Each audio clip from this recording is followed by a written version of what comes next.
Assalamualaikum warahmatullahi wabarakatuh. Alhamdulillahirabbil alamin.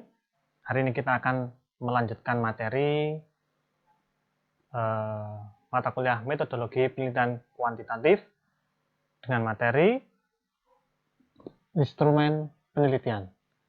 Ya, sebelum kita melanjutkan materi, sebelum kita diskusi, terlebih dahulu marilah kita awali dengan baca doa bersama-sama. Doa mulai. Doa selesai. Ya, gimana kabarnya hari ini? Ya, semoga kalian dalam keadaan yang sehat walafiat ya. Amin. Ya, materi hari ini adalah tentang instrumen penelitian.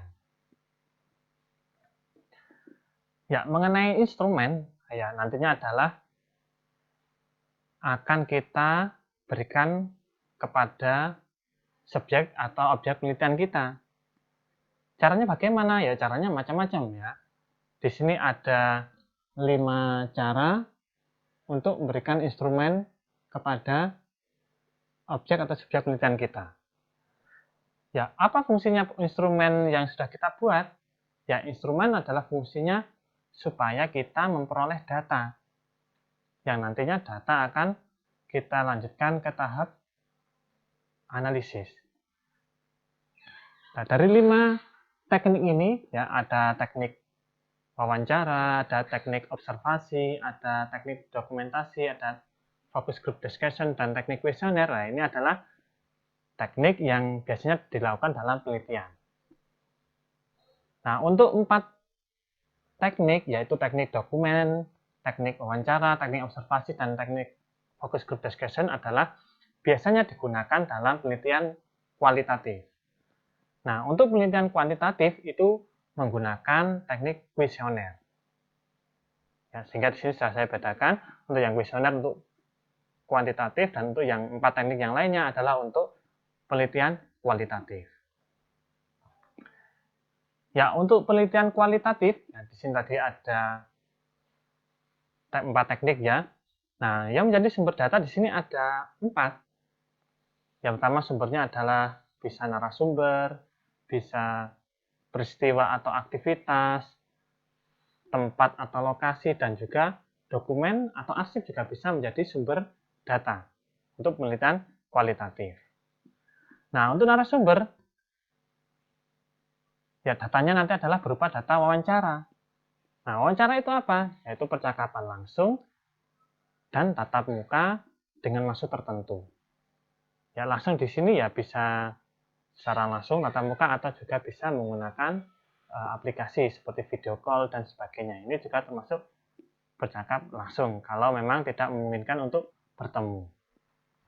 Kemudian wawancara untuk menggali struktur kognitif dari perilaku subjek yang diteliti. Berarti kita ingin menggali data sebanyak mungkin, bertanya sebanyak mungkin, mencari pengetahuan sebanyak mungkin dari orang yang kita wawancarai, sehingga nanti kita memperoleh banyak data dan bisa kita gunakan dalam penelitian kita. Itu ya untuk yang wawancara. Kemudian untuk sumber data peristiwa, aktivitas, tempat, dan dokumentasi, nah ini bisa kita lakukan ya dengan cara observasi. Observasi adalah pengamatan seperti itu ya. Jadi kita bisa mengamati suatu peristiwa, mengamati aktivitas, mengamati kondisi ruangan, lokasi, dokumen. Nah, itu kita bisa melakukan observasi. Itu mengamati untuk memahami. Nah, kita pengamatan di sana tidak hanya mengamati saja, tapi supaya kita memahami apa yang ada di sana, apa yang terjadi di tempat kejadian atau di tempat penelitian. Kemudian mencari bukti terhadap fenomena. Ya, misal ada fenomena tertentu yang sedang viral seperti itu ya. Kemudian kita ingin mencari buktinya lagi, kita bisa menggunakan observasi. Ada kejadian seperti ini, kita ke tempat kejadian sehingga kita tahu yang sebenarnya dalam waktu tertentu pastinya ya, karena satu kejadian mungkin pada hari ini sudah berbeda dengan hari esok seperti itu, tanpa mengaruhi fenomena yang diobservasi. Nah, sehingga di sini peneliti tidak boleh merekayasa terlebih dahulu. Contohnya adalah ketika ingin mengamati suatu aktivitas, aktivitas siswa misalnya. Nah, ini siswanya sebelum diamati, diobservasi, diberitahu dulu, oh nanti kalau saya ke situ kalian silahkan diam semua ya. Nah, ketika observasi semuanya diam. Nah, itu peneliti tidak boleh seperti itu karena itu sudah mengandung rekayasa. Berarti peneliti sudah mempengaruhi keadaan di situ. Nah, itu sudah tidak diperbolehkan dalam penelitian. Jadi yang terjadi adalah apa adanya yang ada di situ, kejadiannya seperti apa, yaitu nanti yang boleh diamati untuk dilakukan penelitian. Kalau sudah ada rekayasa, berarti penelitiannya sudah gagal ya, harus mengulang dari awal lagi. Nah, bentuk dari observasi adalah contohnya yang bisa dilakukan adalah mencatat. Ya, ada kejadian seperti ini dicatat. Atau juga bisa menggunakan pedoman observasi yang sudah dibuat oleh peneliti. Pedoman aktivitas guru, pedoman aktivitas siswa. Sehingga ketika di penelitian tinggal memberikan centang saja. Itu juga bisa. Atau kalau mencatat agak kesulitan bisa merekamnya. Karena kan sekarang sudah memiliki HP semua, nah ini juga bisa digunakan untuk merekam. Bisa untuk merekam suara, bisa merekam video, dan sebagainya. Atau juga bisa memotret, yaitu mengambil gambar saja, mengambil foto seperti itu. Nah, ini adalah bentuk-bentuk observasi. Dan sumber data dan data yang ada di layar ini adalah data untuk penelitian kualitatif. Sehingga kalau kita penelitian kualitatif, melakukan wawancara dan observasi. Seperti itu. Nah, beda lagi kalau kita melakukan penelitian kuantitatif. Kalau kita melakukan penelitian kuantitatif, berarti tidak melakukan wawancara dan observasi seperti itu. Tapi kita langsung berada pada suatu populasi. Ya, kalau di kualitatif nantinya ketika penelitian kita bisa hanya menggunakan 1 atau 2 orang saja, 1-2 subjek saja, itu bisa. Tapi kalau di penelitian kuantitatif, nah kita bicaranya adalah dengan subjek penelitian yang lebih banyak lagi, ya, yang dinamakan dengan populasi.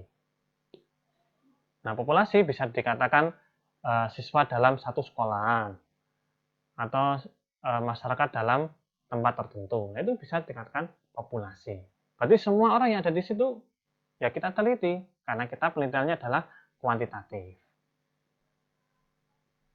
Ya, kalau dari segi jumlahnya memang pasti banyak populasi ya dalam pasti banyak yang kuantitatif subjek penelitiannya daripada yang kualitatif karena memang dari tekniknya saja sudah berbeda ya. Kalau tadi ada wawancara, ada observasi dan juga ada dokumentasi. Nah, kalau di sini hanya kuesioner saja. Tekniknya sudah beda tapi ya populasinya pastinya juga berbeda. Nah, menurut Sugiono, populasi adalah subjek atau objek yang mempunyai kuantitas dan karakteristik tertentu. Jadi populasi di sini adalah tidak sembarangan, tapi memiliki karakteristik tertentu yang ditetapkan oleh peneliti, yang dipelajari dan kemudian ditarik kesimpulan. Yang dipelajari di sini adalah diambil datanya, kemudian dianalisis, kemudian akhirnya nanti memperoleh kesimpulan. Berarti harus ada karakteristik tertentu. Ya, contohnya, misal saya mengamati di sekolah di MAN 1 misalnya. Berarti ya saya amati harus siswa di MAN 1 itu. Tidak boleh di MAN 2 atau di MAN 3, walaupun sama-sama tingkatan MAN, nah, tapi kalau dia bukan siswa MAN 1 berarti tidak boleh. Itu karakteristik tertentu yang ditetapkan oleh peneliti. Contohnya seperti itu ya. Nah, tadi pendapatnya Sugiono. Kalau pendapatnya Margono adalah populasi seluruh data yang menjadi perhatian kita dalam suatu ruang lingkup dan waktu yang kita tentukan atau peneliti tentukan. Berarti yang menjadi perhatiannya. Berarti kalau populasinya adalah di MAN 1, berarti fokusnya di situ saja. Yang lain ya diabaikan karena tidak masuk dalam ring penelitiannya. Jadi populasi berhubungan dengan data ya, bukan manusianya. Berarti berhubungan dengan datanya.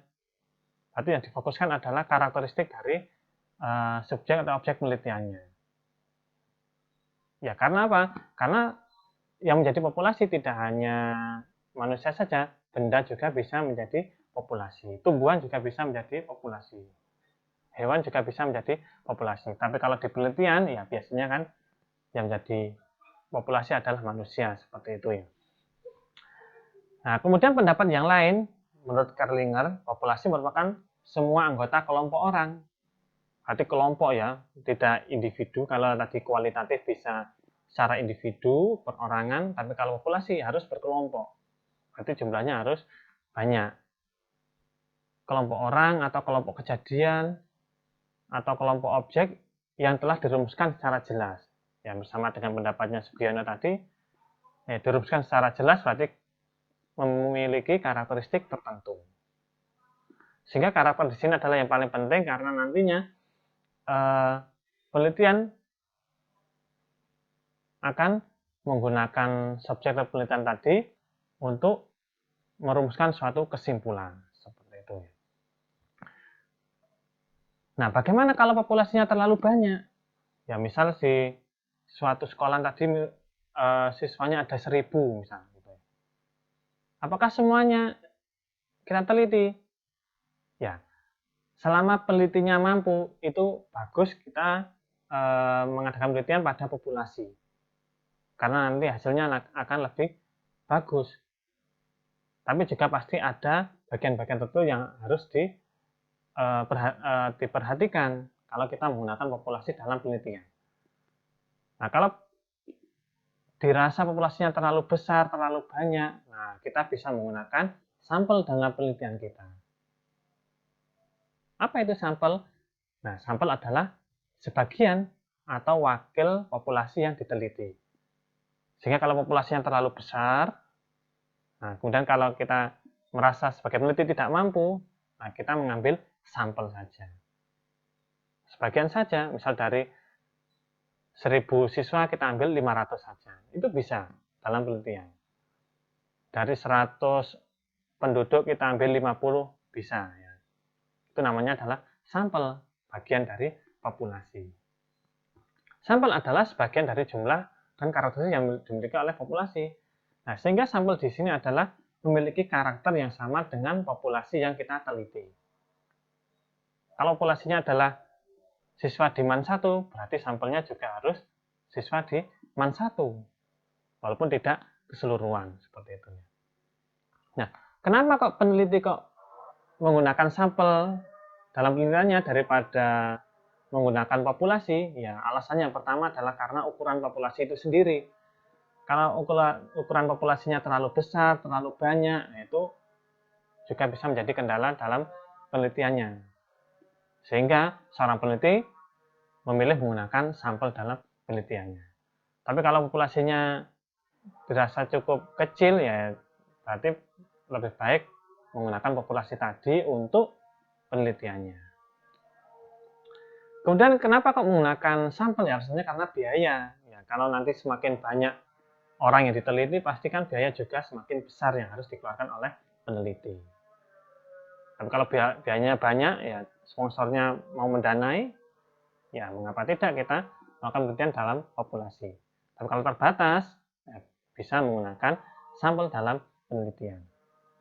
Kemudian penelitian juga dibatasi oleh waktu, apalagi seperti tugas akhir itu ya. Kalau ingin cepat selesai, berarti ya sampel ya harus populasinya dibatasi dalam bentuk sampel ini. Kan dibatasi oleh waktu. Kalau nanti populasinya banyak, ya pasti waktu yang dibutuhkan juga cukup lama. Dan nanti kapan lulusnya, seperti itu ya.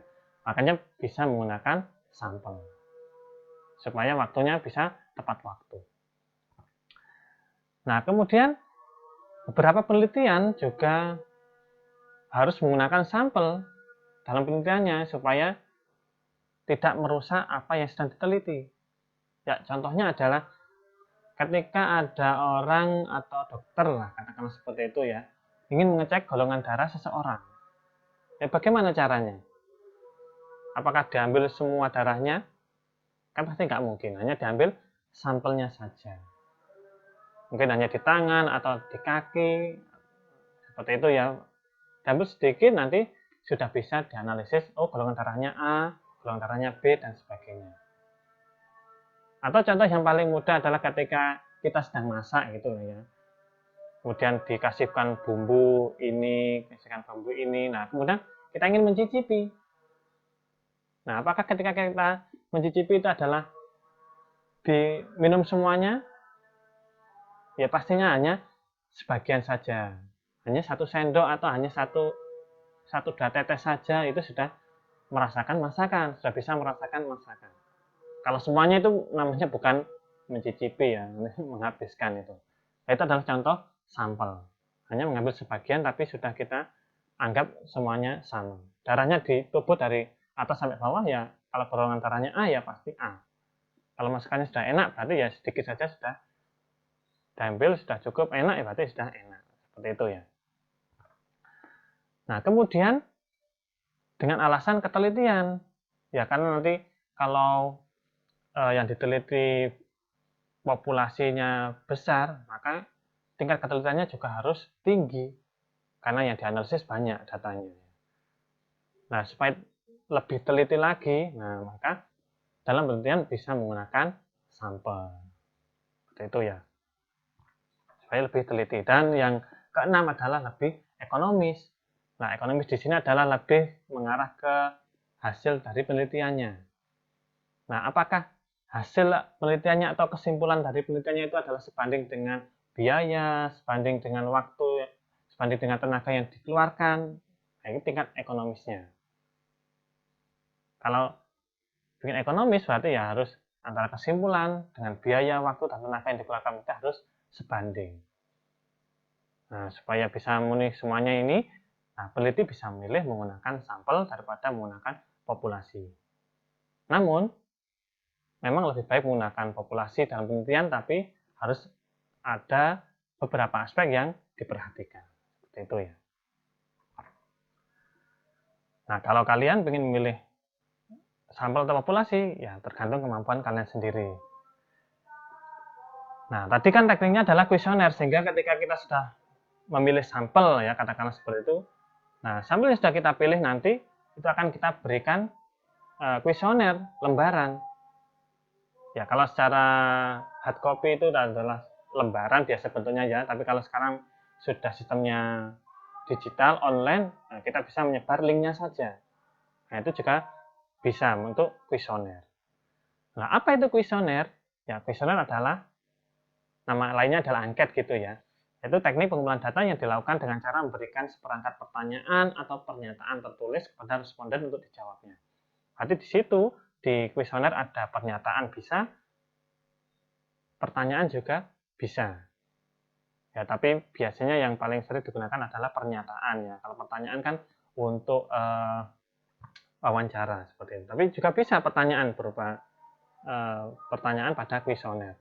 Tertulis ya, tertulis maksudnya di sini adalah bisa diketik atau ya dalam suatu aplikasi seperti Google Form, nah itu juga sudah bisa. Dan diberikan kepada responden atau sampel yang sudah kita pilih, kemudian mereka diminta untuk menjawabnya.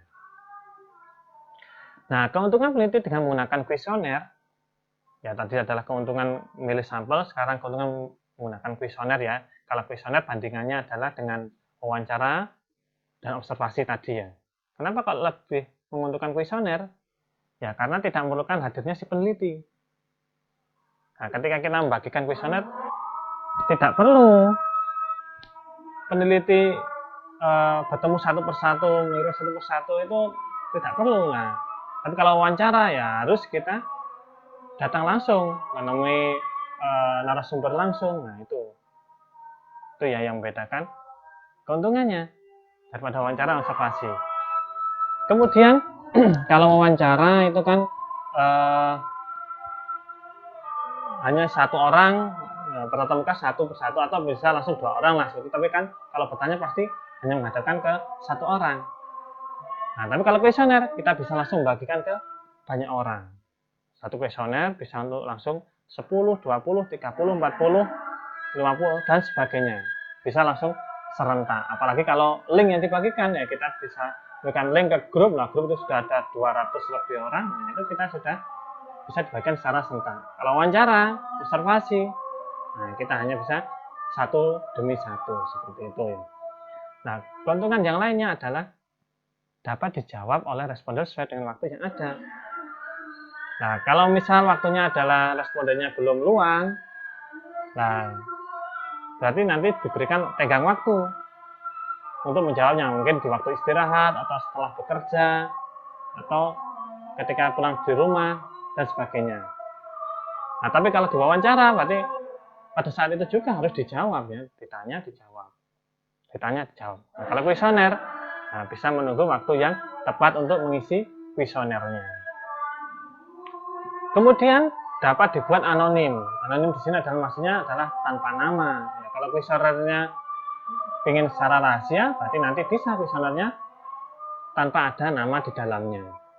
Ya, kalau narasumber ya harus disebutkan narasumbernya siapa, keahliannya apa, itu disebutkan. Tapi kalau kuesioner, nah bisa tanpa nama. Seperti itu ya. Nah, ini adalah keuntungan menggunakan kuesioner. Ya, walaupun kuesioner di sini ya bentuknya macam-macam. Nah, dari desain kuesioner di sini ada 4 desain. Ya, ada yang dari skala rating, ada skala Goodman, ada skala Likert, dan skala semantik diferensial.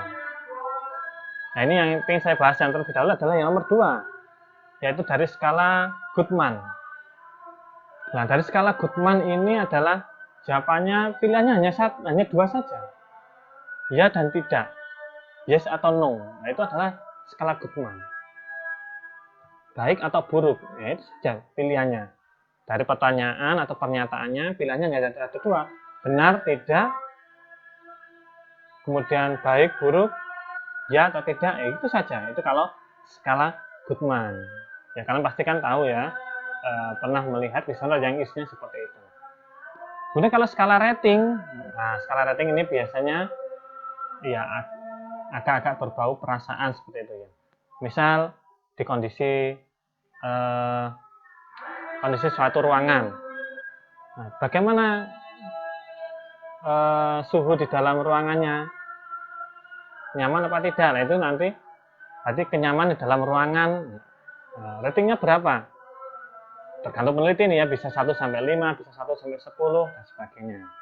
Jadi nanti responden tinggal mengisi rating atau skala sesuai dengan kehendaknya. Ya, kalau skala semantik diferensial, ini adalah hampir sama dengan skala Goodman, yaitu dibatasi oleh 2 pernyataan yang berlawanan, yaitu ya dan tidak, baik dan buruk, tapi di tengah-tengahnya ini dibagi menjadi beberapa bagian. Ya, misal ini baik, ini buruk, nah ini ada 1, 2, 3, 4, 5, 6. Nah, ini lebih mendekat ke baik atau lebih mendekat ke buruk dari pernyataannya, yaitu menggunakan skala semantik. Nah, kalau skala Likert, nah ini adalah yang biasanya atau paling sering digunakan dalam penelitian seperti itu ya. Ya walaupun yang 1, 2, 4 juga sering, tapi yang 3 khususnya di dunia pendidikan itu yang biasanya digunakan. Nah, untuk skala Likert di sini adalah ada 5 pilihan jawaban, gitu ya.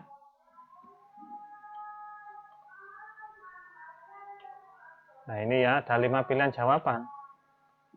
Nah, biasanya sangat setuju, setuju, ragu-ragu, tidak setuju, dan sangat tidak setuju. Nah, itu kan ada 5 pilihan. Atau sangat baik, baik, netral, buruk, buruk sekali. Nah, itu skala Likert. Ya, ada 5 pilihan, itu adalah skala Likert ya. Jadi, responden tinggal mengisi bagian mana yang sesuai dengan kehendaknya. Nah, kemudian skala Likert digunakan untuk mengukur sikap, pendapat, persepsi seseorang tentang fenomena sosial. Berarti kalau skala Likert adalah cocok untuk mengukur sikap, pendapat, dan persepsi seseorang. Jadi tinggal membuat item pernyataannya, kemudian tinggal dipilih. Pilih sangat setuju, setuju, ragu-ragu, tidak setuju, atau sangat tidak setuju. Nah, itu adalah ya itu tergantung respondennya yang mau pilih yang mana, bebas. Kemudian untuk menghitung total skor tiap responden adalah dengan cara menjumlahkan skor item yang diperoleh responden. Berarti nanti dari sekian banyak item pertanyaan, kemudian skor mana yang diperolehnya, kemudian ditotalkan. Nah, misal untuk sangat setuju itu nilainya ada 5, setuju adalah 4. Nah, nanti di total dari pertanyaan pertama sampai terakhir jawabannya apa saja, kemudian nanti di total. Gitu ya. Berarti di sini untuk jawaban sangat setuju nanti dirubah menjadi angka, ya ada angkanya. Kemudian nanti di akhir nanti di total. Berarti per responden nanti ada total menjawab angketnya tadi. Nah, ini gambarannya adalah, nah untuk skala Likert ada yang sangat setuju, netral, dan setuju, sangat tidak setuju. Atau juga bisa sangat baik sekali, sangat baik, sedang, buruk, buruk sekali. Atau sangat tinggi, cukup tinggi, rendah, rendah sekali. Yang penting ada 5 pilihan jawaban. Nah, selain ada 5 jawaban, juga ada poinnya. Ini ada 5, ada poinnya ya, mulai dari 5, 4, 3, 2, 1. Ini kalau pernyataan positif, kalau ini pernyataan yang negatif. Nah, ini misal ya, nanti ini adalah cara merekapnya. Ini responden pertama. Nah, pernyataan pertama, dia menjawab 5. Pernyataan kedua sampai 5 ini ya, kemudian ditotalkan. Berarti nanti kalau ini misal respondennya ada 20, berarti nanti pernyataan 1, 2, 3 sampai terakhir ditotalkan. Nah, inilah nanti hasil yang akan dianalisis berikutnya. Dan ini adalah yang menjadi ciri penelitian kuantitatif, karena ada angka yang akan dianalisis. Gitu ya. Nah, ini satu variabel. Nanti kalau variabelnya ada 2 misalkan, berarti kita ada 2 kelompok angka. Kalau ada 3 variabel, berarti ada 3 kelompok angka. Seperti itu. Nah, itu tadi adalah instrumen yang akan diisi oleh responden. Nah, kemudian bagaimana cara menyusunnya instrumennya yang akan kita berikan kepada responden? Nah, yang pertama adalah menetapkan jenis instrumennya. Nah, instrumen seperti apa? Nah, kita pilih tadi adalah salah satunya adalah berbentuk kuesioner. Nah, kuesioner skala siapa? Nah, skala Likert atau Goodman atau yang lainnya. Nah, kita tentukan di sini jenis instrumennya, skalanya apa. Seperti itu. Kalau sudah, oh saya pilih yang rating, oh saya pilih yang skala Likert. Nah, kalau sudah, kemudian baru kita melihat variabel yang akan kita bagikan kepada responden. Variabel apa yang akan kita teliti? Nah, kita tentukan ya. Nah, kalau sudah, kemudian kita dari variabel itu kita pecah lagi. Kita pecah menjadi satu kisi-kisi. Nah, ini adalah bagian yang berhubungan dengan variabel. Itu apa saja yang mempengaruhi variabel? Nah, kita pecah. Nah, kita buat kisi-kisinya. Itu ya. Nah, setelah kita buat kisi-kisinya, kemudian baru menyusun item instrumennya atau menyusun pernyataannya. Satu kisi-kisi bisa 3 pernyataan. Atau satu kisi-kisi bisa 1 pertanyaan juga boleh. Satu kisi-kisi 10 pertanyaan juga boleh. Sehingga di sini kita tidak langsung membuat pernyataan, tapi kita ada tahapannya. Dan pernyataannya itu memang berhubungan dengan variabel. Sehingga alurnya adalah variabel dulu, kemudian buat kisi-kisi, kemudian baru menyusun instrumennya. Nah, setelah semuanya jadi, item instrumen sudah jadi, kemudian kita berikan petunjuk pengisian instrumen atau cara mengisinya. Supaya apa? Supaya respondennya tidak bingung ketika kita berikan angket yang kita berikan. Cara mengisinya adalah dengan memilih 5 pilihan, salah satu dari 5 pilihan ini. Kemudian mungkin nanti di akhir diberikan saran atau catatan. Kemudian ada tanda tangannya. Kalau perlu ada nama. Itu ada petunjuk pengisian dari instrumennya. Itu ya, berarti nanti data kuesioner yang kita miliki itu memang benar-benar diisi oleh responden sebagai bukti bahwa kita memang mengadakan penelitian dan menyebarkan kuesioner. Nah, setelah jadi ya, tadi ada petunjuknya, ada instrumennya, kemudian kita uji coba dulu. Berarti tidak langsung kita berikan kepada sampel penelitian kita. Nanti kita uji coba dulu. Nah, biasanya itu ada tahapan validasi ya. Apakah instrumen yang kita buat, kuesioner yang kita buat itu sudah valid atau belum. Nah, kita ajukan kepada yang ahli untuk memvalidasi instrumen yang kita buat. Atau kalau tidak, berarti kita langsung bisa memberikan kepada sampel penelitian kita. Nah, kemudian hasilnya nanti baru kita analisis. Ya, ada namanya adalah analisis validitas dan reliabilitas.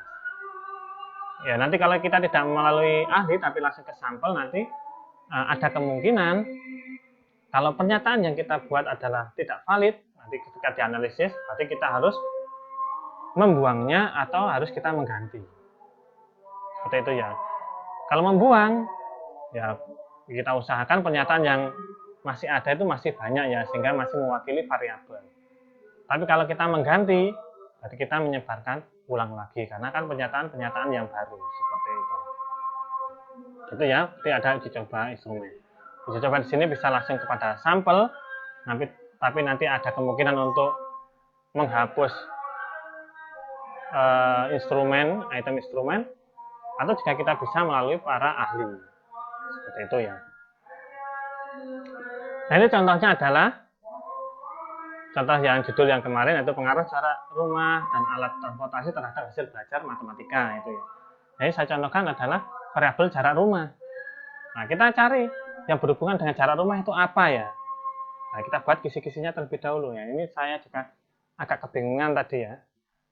Nah, misal saya contohkan yang berhubungan dengan jarak rumah adalah kondisi jalan. Kemudian lama perjalanan, kemudian pengantar. Pengantarnya maksudnya adalah dia berangkatnya sama siapa gitu ya. Nah, ini adalah variabel jarak rumah. Nah, kemudian kalau sudah kita susun kisi-kisinya, baru kita menyusun item instrumennya. Bisa berupa pernyataan atau pertanyaan. Nah, misal di kondisi jalan ya, kita buat instrumennya, jalannya dilalui tidak berlubang atau bergelombang. Nah, kemudian nanti di sini responden tinggal milih sangat setuju, setuju, netral, tidak setuju, sangat tidak setuju. Ini tinggal pilih salah satu saja. Ada 5 kotak ya. Kemudian di kondisi jalan tanpa hambatan seperti rambu lalu lintas, berarti langsung mulus seperti itu ya. Nah, itu instrumennya dan sebagainya. Nah, kemudian di kisi-kisi lama perjalanan ya, sampai sekolah sebelum jam masuk. Bagaimana, sering terlambat atau tidak, nanti kan dia menjawab sendiri di sini dan sebagainya. Pengantar ya, dia berangkat bareng teman-teman atau sendiri. Nah, itu nanti di sini mereka akan memberikan respon sendiri. Nah, ini nanti di petunjuknya sudah ada, kalau sangat setuju itu adalah poinnya 5, kalau ini adalah 4, ya sampai yang ini adalah 1. Sehingga nanti di akhir satu responden nanti kita total jumlah skornya. Itu ya. Ini masih satu variabel, yaitu jarak rumah. Nah, di sini ada 3 variabel ya. Nah, ini adalah alat transportasi. Sama nanti tekniknya adalah kita membuat kisi-kisi dulu, kemudian kita buat item instrumennya. Ya, kemudian di variabel ketiga, karena hasil belajar di sini yang kita gunakan adalah nilai siswa ketika di kelas, mungkin nilai PR atau nilai ulangan harian, nah, berarti kita bisa minta kepada guru. Minta kepada guru nilai tentang mata pelajaran tertentu, seperti itu. Sehingga kita tinggal bilang kepada gurunya. Tidak perlu membuat kisi-kisi atau instrumennya, karena sudah jelas ya hasil belajarnya. Nah, kemudian kalau kuesioner sudah jadi, siapa nanti yang akan mengisi kuesioner kita? Ya, pastinya tadi adalah sampel ya. Nah, kalau yang mengisi adalah sampel ya, itu nanti cara memilih sampelnya bagaimana? Nah, di sini adalah ada beberapa cara atau teknik dalam memilih sampel ya. Nah, ini saya berikan gambaran singkatnya ya. Untuk simple random sampling berarti kita mengambil sampel secara acak ya. Bebas ya, kalau populasinya adalah di teman 1 berarti acak saya, yang penting saya ambil siswa yang ada di situ, saya berikan kuesioner. Itu simple random sampling. Ya, kalau proporsional ini nanti mirip dengan klaster ya. Tapi kalau proporsional itu lebih ke kondisi dari subjek penelitian kita, ya bisa dari jenjangnya atau dari kelasnya, itu berarti ada proporsional, ada pembagiannya. Tapi kalau di klaster itu adalah lebih mengarah ke wilayah seperti itu ya, atau lebih besar. Seperti klaster kabupaten ya, misalnya kita penelitian kita adalah dalam satu provinsi, berarti klasternya Kabupaten Kediri, Kabupaten Malang, itu sendiri-sendiri. Berarti diklasterkan. Kalau proporsional adalah lebih ke tingkatannya, atau yang ada pada subjek penelitian kita. Misal kalau siswa bisa dibagi berdasarkan jenis kelaminnya, bisa dibagi berdasarkan kelasnya, bisa dibagi berdasarkan peringkatnya, seperti itu.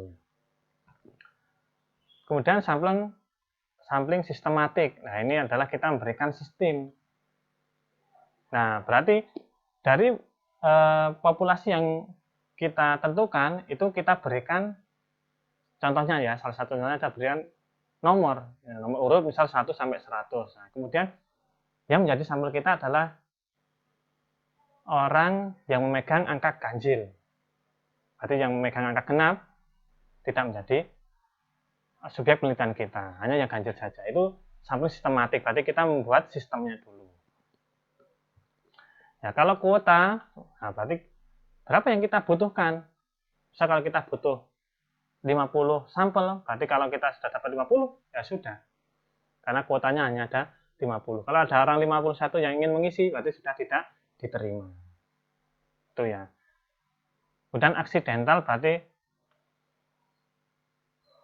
siapa yang kita temui, nah langsung kita berikan. Siapa yang kita temui langsung kita berikan kuesioner, itu aksidental. Nah, kalau purpose, berarti di sini ada tujuan tertentu. Berarti tidak sembarang orang yang kita berikan, tapi ada kualifikasi tertentu, baru yang bersangkutan bisa mengisi kuesioner kita. Itu ya. Dan sampel jenuh, nah ini berarti yang kita teliti bukan sampel tapi populasi, karena jenuh adalah keseluruhan sampel atau keseluruhan populasi, karena mungkin populasinya kecil, misal hanya kelas 1, kelas 2, kelas 3, nah berarti satu kelas saja berarti jenuh. Atau snowball sampling, berarti kan kita minta bantuan orang lain, berarti kita hanya menyebar ke 2 orang, dan 2 orang ke 4 orang, 4 orang ke 8 orang, dan sebagainya. Itu ya, itu adalah teknik yang bisa kita gunakan dalam penelitian. Nah, kalau kita sudah menentukan sampelnya, nah kemudian berapa banyak sampel yang harus kita gunakan, yang kita butuhkan. Nah, di sini ada caranya untuk menentukan banyaknya sampel dalam penelitian. Ya, di sini ada cara Slovin, ada sampel cross-seksional, ada tabel Krejci, ada dari Nawawi untuk menentukan jumlah sampelnya. Jadi untuk kuantitatif di sini untuk menentukan jumlah sampel itu harus detail dan harus ada dasarnya. Tidak boleh asal ya menentukan jumlah sampel. Nah, dari 4 ini kita pilih salah satu saja yang kira-kira mudah untuk kita terapkan. Ya, di sini nanti kita akan menggunakan 2 cara saja. Untuk yang 2 yang lain nanti silakan pelajari sendiri ya. Nah, untuk rumus Slovin, menentukan sampel dengan rumus Slovin, di sini menggunakan rumus N kecil sama dengan N besar dibagi 1 plus N, E pangkat 2. Dengan N kecil adalah jumlah sampelnya, kemudian N besar adalah jumlah populasi, dan E-nya adalah errornya. Ya, biasanya kalau di statistik kan ada errornya. Ada yang 5%, ada yang 1%, ada yang 10%. Nah, itu ya. Nah, menggunakan rumus ini, bisa. Ini adalah dengan catatan populasinya diketahui, seperti itu ya. Jadi kalau belum tahu jumlah populasinya, berarti kita harus cari tahu dulu berapa populasinya. Gitu. Kalau di sekolahan kan mudah ya, tinggal cari di TU, berapa jumlah siswa di madrasah ini. Nah, tinggal dimasukkan ke rumus. Nanti sudah ketemu besarnya sampel. Nah, ini contohnya adalah di satu sekolahan siswanya ada 200. Berarti kalau ingin menggunakan rumus Slovin, berapa sampel yang dibutuhkan? Nah, kita tinggal masukkan ke dalam rumus saja.